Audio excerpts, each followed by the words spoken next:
Good evening, ladies and gentlemen, and welcome to another episode of The Package Tourist, hosted by yours truly, the Package Tourist and the Magical Mystery Tour called Life, Matthew DiBiase. Tonight's guest is author, podcaster, poet, essayist, Rodney McNeil. Rodney resides in Fort Worth, Texas, and his 4 books explore human introspection, perception, and creativity across genres. His 4 books, Analog Introspection, AI, The Experience, I Hate Essays, The Candy Academy Dream Candy, and Romance is Dead, all explore identity, imagination, and the evolving relationship between technology and the human experience. Tonight, we pay tribute to Rodney's writing career. Rodney, welcome to the show. It's a great honor and privilege to have you here. Would you please tell our audience about your latest book, Analog Introspection, AI, The Experience?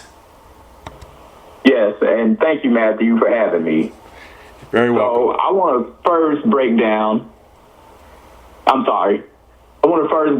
the title, Analog Introspection, to better explain what the book is about.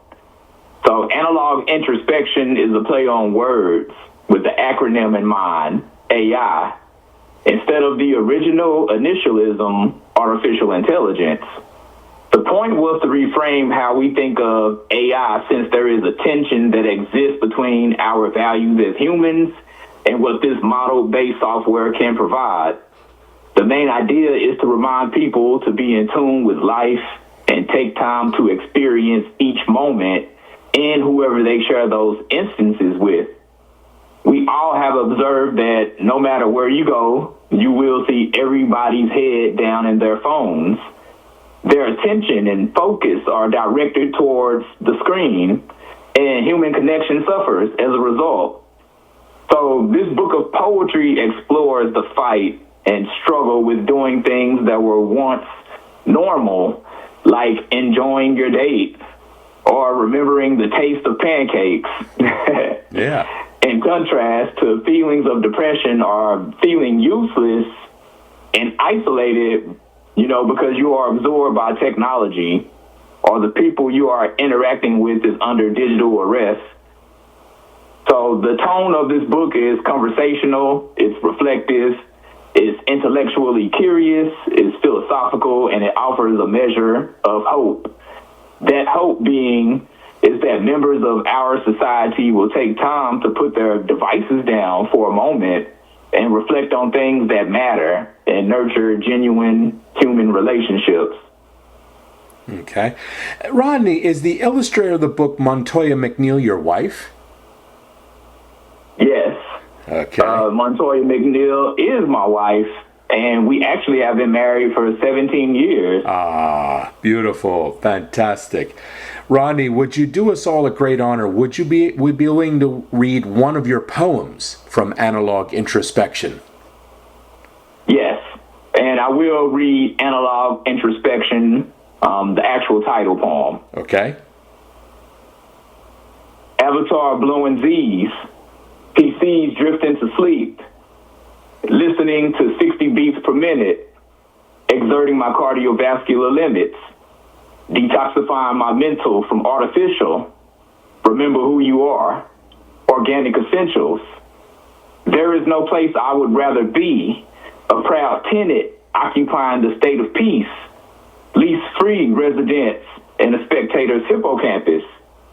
There was a time when stars would hide in the ceiling of the solar system, so no one could unscrew their bulb, dimming their lumens, fanfare costs, followers zoom in, interconnected networks, interwoven webs, contacts interface via interface. Everybody nowhere, everybody somewhere. Turn off location. You there? Who? Nowhere. Opinions crowding, everyone shouting. Anyone have an ear to give?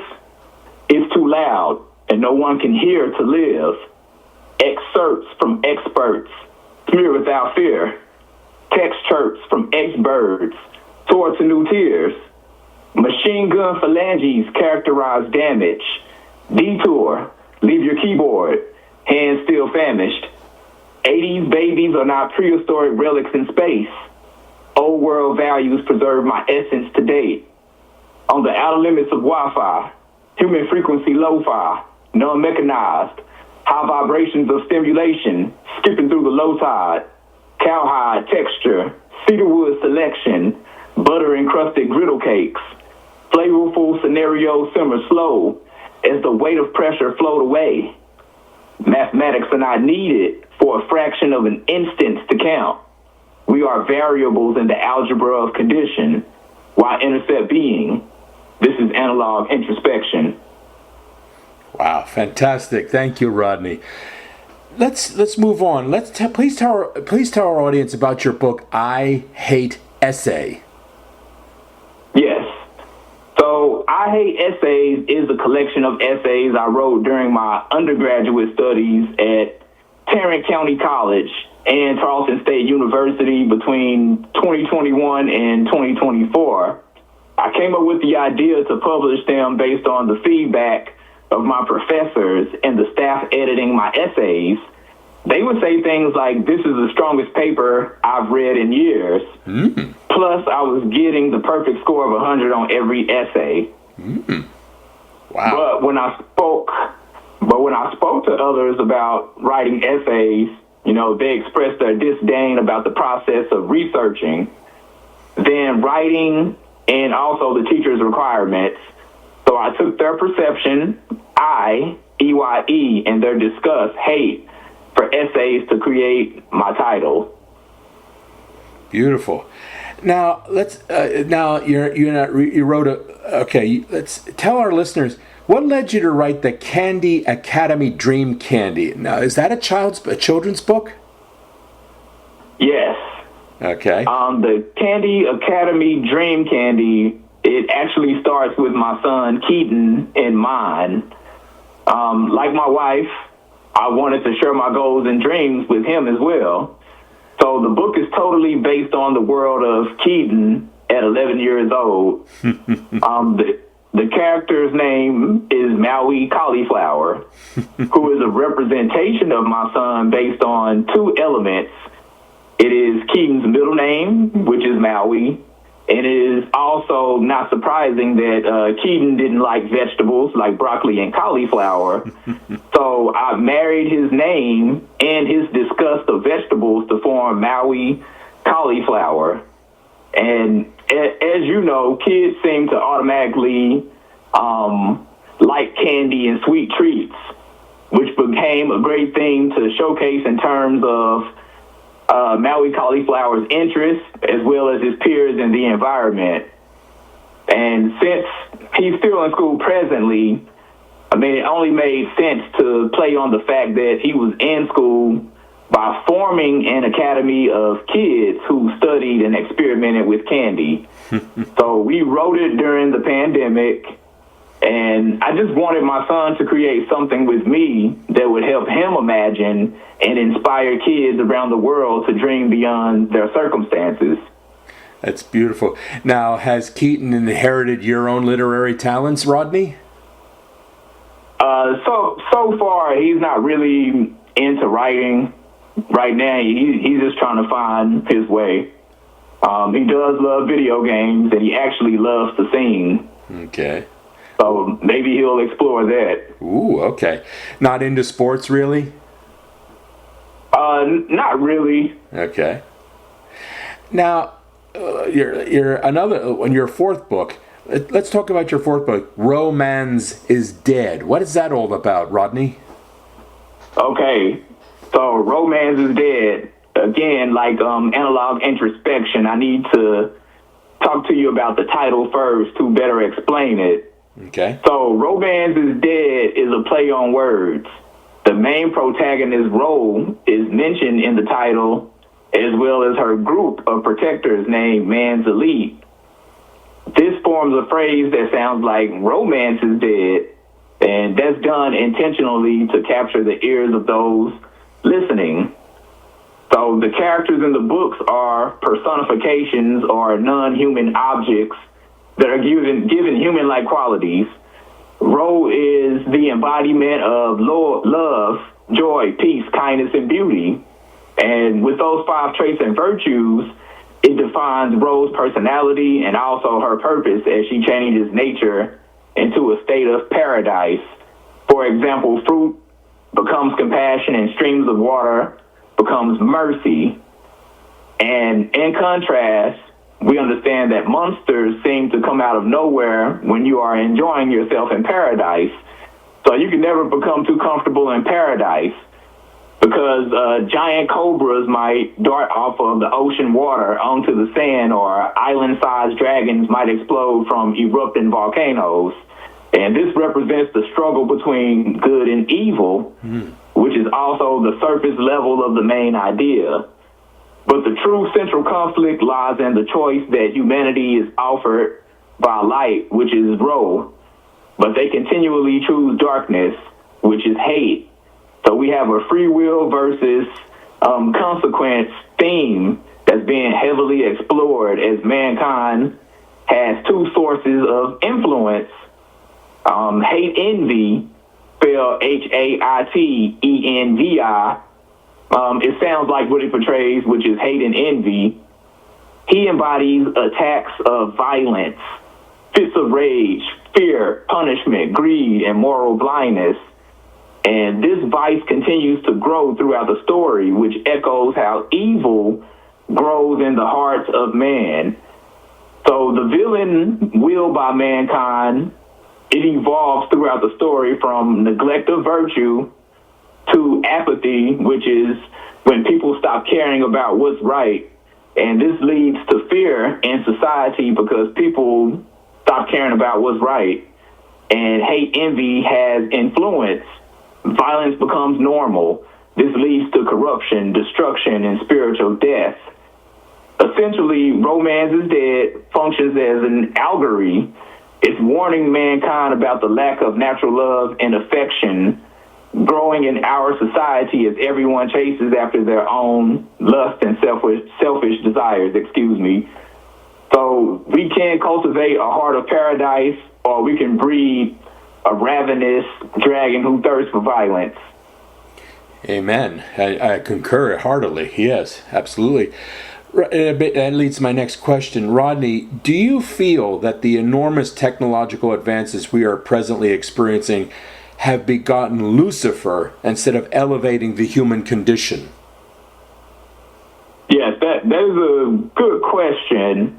And I always approach that question like this. We need to definitely question the values of the entities and people who create the technology, and also their agenda. Are they, what is the agenda that they are pushing with these tools? And if we use technology, AI, for example, we understand that AI is not inherently evil. But if we ask what is the point of its creation and how it will be used, we can better understand the intent behind the tool. For example, making a machine more intuitive, we know that that's okay if the purpose is to remember helpful information to avoid errors and also to help us operate more effectively. But trying to make a machine that reasons and exhibits emotions like a human, that's when it starts to become problematic. Referring to AI as a being and a presence, we know that that is also a problem. So this shows us that our human values are off. The problem with our technological advances is the motivation behind the purpose. Are these technologies being created based on pride, greed, and competition? Or are they agents of change that truly help people? So creating an AI superintelligence and powered by pride, we understand it has to be a race toward power. And we understand with power, that's controlling the masses, and also they're going to make more money. The U.S. versus China, as well as OpenAI versus Google. Whoever develops the super intelligence first, they will rule the market and affect everyone. And we know that they'll make a lot of money off of that. So I think it's all about what's the point of the AI tool? Yeah.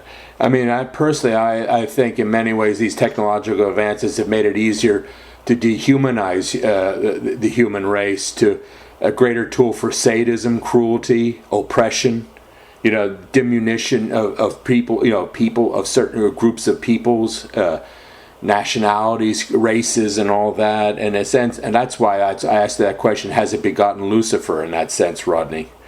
Okay. Do you think introspection is an art form? I would say no. I think it functions more like a practice. When I look at introspection, I see it as deliberate and intentional. And it also requires a person to take time to reflect patiently.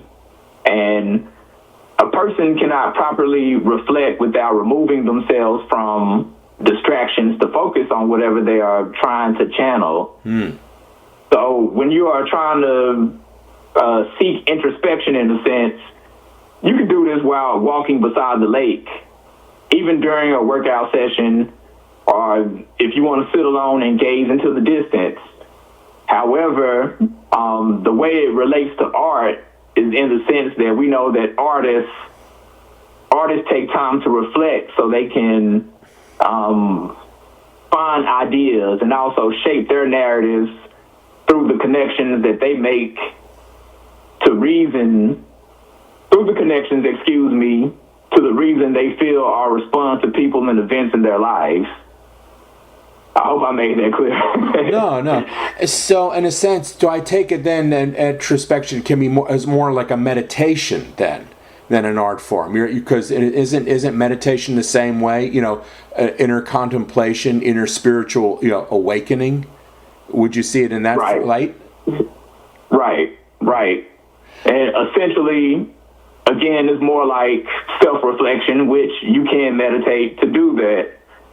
I just know it doesn't take a lot of time. You can temporarily do it and then you can get back to life. But it is purposeful and deliberate, and you should come out with clarity on the other end. And also, the key thing to introspection is you have to be absolutely honest with yourself, because if you're deluding or lying to yourself, then no introspection world can help you. Wouldn't you agree? I definitely agree with that. I think that would be more like a self-centered approach, if you're not being real and honest with yourself. Okay. Rodney, what is the difference between introspection and self-absorption? I think that's a great segue into that question. Yeah. So, introspection, again, we understand that it's deliberate and it's taking the time to examine your inner thoughts, your motives, and also gaining an understanding of who you are in relation to the reason you respond or feel about things. Introspection is not about emotions, but more about insight and clarity and the conscious mind behind the action. We understand that this practice should remain private. It's no reason to broadcast it, and it only lasts for a moment. And on the other end of introspection, you should have a peace of mind and also the ability to relate to others. Now, when we talk about self-absorption, this person that's self-absorbed, they're excessively preoccupied with their circumstances and feelings. It's still deliberate, but it's more self-focused. It's more about comfort and appeasing their own feelings. And to your point, you're not being real and honest with yourself. And that state of mind is a loop of selfish thinking. It won't change even when external forces, demand attention outside of their bubble. And if we examine it in relationships, we understand that self-absorbed individuals, they'll dominate conversations. They won't consider others' feelings, and they also perform acts of manipulation. I think the outcome of that is stress, anxiety, and isolation, in contrast to introspection, having a peace of mind, and being able to relate to others. Okay. Now, Rodney, you do a podcast called Enterprise Zone. What is your podcast? What does the Enterprise Zone cover? What is the core philosophy behind the podcast, and where can people find your podcast, Rodney? So actually, Enterprise Zone is actually Callum Lang's platform. Oh, okay. And I did an interview with him, and he extended me the opportunity to become an ambassador for Enterprise Zone. Oh, okay. .cc, and this was based on entrepreneurship endeavors and also thought leadership. But you're not wrong. I do have a podcast, and it's actually called Rod's Scholarly Opinion. And I cover topics at the intersection of education, technology, business, law, culture, psychology, and trends in society. And I can give you an example of one of my episodes. Dreams of Violets is AI the future of filmmaking. The topics covered in that episode ask questions about AI's impact on filmmaking and also the creative industries, what the future of human creativity looks like, and also emerging technologies and their societal impact. But the core philosophy behind my podcast is that I take current events or emerging ideas and I analyze them through the lens of research, historical context, and evidence before offering my perspective. So it's nothing like a newscast, but it works more like a interdisciplinary public scholarship. To offer you more context on that, my academic essays taught me to argue my stance based on research. So I wanted to transfer my essays into a conversational piece in the form of a podcast. Okay, Rodney, let's talk about you now. Where were you born and raised? So I was born and raised in Fort Worth, Texas. Okay. What did your parents do for a living? Now, my mom, she did various things for a living, cosmetology. She also worked in the school system and retail, and she was in the retail side of the fashion industry. Okay. Where'd you go to school and where'd you go to college? So I went to South Hills High School, and that was on the southwest side of Fort Worth. And I went to Tarrant County College, and I also graduated from Tarleton twice with my bachelor's and also my master's recently. Where is Tarleton? I've never heard of it. Is it in Fort Worth? Where is that, Tarleton? So actually, they do have a new campus in Fort Worth, but I was an online student, but the main campus is located in Stephenville. Okay. What did you do for a living before you became a writer, Rodney? So I actually worked in supply chain and logistics in the aviation industry and also the healthcare industry. And what I was going to do with that was, since I was in healthcare before I started writing again, I just wanted to go back to school for physical therapy, but the pandemic changed those plans. So once the pandemic hit, I was back at home and I began to write again. Okay. Rodney, whenever I interview an author on my show, I always love to ask the standard question. Who were your favorite authors when you were growing up? And of those favorite authors, did any of them light the spark inside you to become a writer or perhaps influence your writing style? Great question. So one of my favorite authors when I was growing up was Dr. Seuss. Now, I looked at his poetry as both simple and complex. And to give you more context on that, he made the lessons in his message simple enough for kids to read and understand. For example, in the book, Horton Hears a Who, there is a line that says, a person's a person, no matter how small. And we all know too well that smaller people are sometimes overlooked because biased perspectives about taller people being more desirable. But that line simply teaches everyone to respect each other no matter their size. Mm-hmm. But other than that, his books were fun and full of crazy words that continue to intrigue me. And I have one more author, R.L. Stine. Now, I became interested in her books in 94 and 95. Mm-hmm. The one book that came back to my mind is One Day at Horrorland. And what caught me about that book was the book cover at the time. It was both scary and captivating. On this book cover, it displays a giant green monster with horns, hiding half of his face behind a sign that he's holding that says, "Welcome to Horrorland, where nightmares come to life."